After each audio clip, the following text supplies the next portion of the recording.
আসসালামু আলাইকুম, আমি বাউল মিন্টু মিয়া। আমি একটা গান নিয়ে আসলাম, ভক্তবিন্দু গান। আপনারা একটু শোনেন।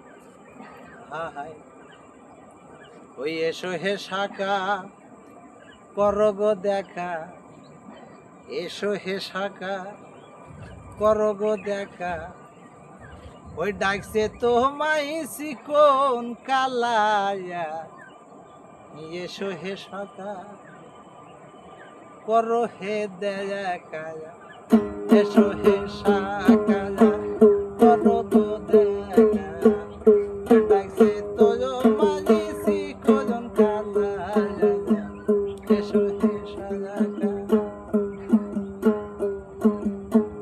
ও বাজাও বায়াসি মধুর সুরে, ওই বাঁশির সুরে মন রয় না ঘরে রে রে। ওই বাজাও বায়াসি মধুর সুরে, ওই বাঁশির সুরে মন রয় না ঘরে